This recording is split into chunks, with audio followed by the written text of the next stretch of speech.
first round game, isn't it? He made life hard for you, but you didn't get in real trouble. Yeah, he came back well the second set. He was a bit slow. He did try a little bit of tactics, but obviously I've had a good year on the tour now. I'm experienced. I understand now players will try tactics. So I'm learning every time. Do you feel you're better equipped now than when you made your debut at the William Hill World Championship a year ago? Yeah. So I've had a full year playing the best players in the world week in, week out. It was a great run on the Pro Tour just a few weeks ago that managed to guarantee your spot here. Hitting the form at the right time, you think? Yeah, I like the winter, don't I? I always play well in the winter. I've had a good winter series. I beat Van Gerwen, and that for me was a great test, throwing the bottle that you can beat the best player in the world. You're coming into this, you've still got problems with your foot. You had a BMX accident, you've got a plate in there and screws and all sorts of stuff, and haven't had time to fix it because you've been too busy winning games of darts and qualifying for the things. I know, I'm what a stupid boy, yeah. Nah, it is what it is. When I get my time, when I get a few months, I will get the operation done. But until then, well, hopefully not until after New Year. Been a cracking day for the North East lads so far, hasn't it? Although you've had slightly less stress than Ryan and Chris Dobie so far. Yeah, I watched them. Idiots. But nah, it's nice to see your friends do well. I've played in the local leagues with Chris and Ryan, Super League with them both. It's nice to see them do well. I hope Adam does well against Lisa, playing locally with Adam as well.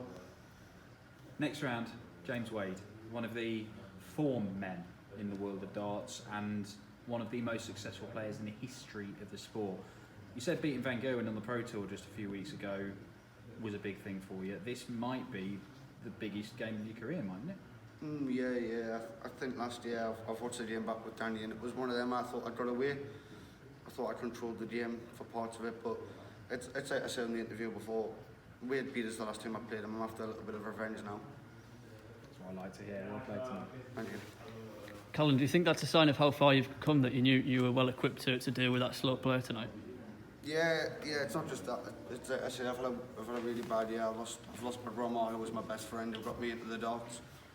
I didn't really want to play it, to be honest, but my brand has always supported us, my family, my friends. They're always there to support us and help us, my management. I couldn't thank them enough. Is that your driving force in this World Championship, playing in her memory? Yeah, 100%. Yeah, that game was for her, 100%.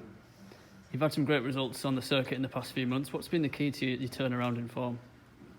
Obviously the injuries really set us back big time, but I just think if I win a game, it's just every bonus, and I know if I'm playing well, I'm going to be hard to stop. Even some of the top players know that. My scoring can be unbelievable, but the doubles do let us down from time to time, but if they go in, I am hard to stop.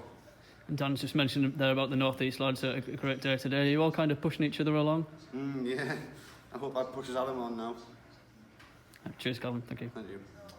Obviously, it's Geordie Day at the Alexandra Palace, as we know. Do you think it would have been an even better day if there was a crowd in there? Because we know how loud and proud they are.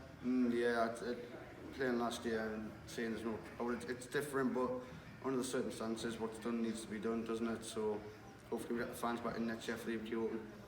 You mentioned you've had some terrific results over the past sort of 9 months or so. What are your goals in this tournament? So last year was getting over the first hurdle, and what do you think you can do this year? It's like I say, every game as it comes. If I keep on winning, then happy days. But if I lose, the person that beats us is going to have to play well, I think. How far do you think you've come in the last 2 or 3 years? Because you've come from sort of a countback kid or whatever you went by to now a fully fledged tour card holder and a real threat in these tournaments. It's the practice with obviously playing like your local comps. We've got a really good standard up in the North East. Even me, Adam, Chris or Ryan, when we go to them all, we go to as many of them as we can. Sometimes we don't win them, we get smashed first round off people that you would never heard of.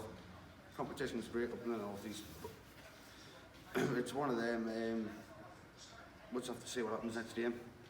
Brilliant, cheers, Chris, describe the moment when you finally walked out of this arena in front of an empty, closed doors arena. How did you feel? Did you? I found it weird. It was just obviously the Waters last year, the crowd, all them. It was weird, but it's like I said, you've just got to get used to it now until this virus has the full vaccine for everyone. Does it actually change your mindset when you do actually play in front of? It you know, can, no one? yeah, it can do, because once you hit a big shot, the crowd's on their feet and they're cheering you on, and it kind of does put your opponent off a little bit. So you always think when you're on the front, the crowd's always with you. But it's 8 came back brilliant in that second set, and you know, I think I had a little bit too much energy in the tank for him. Brilliant, thank you.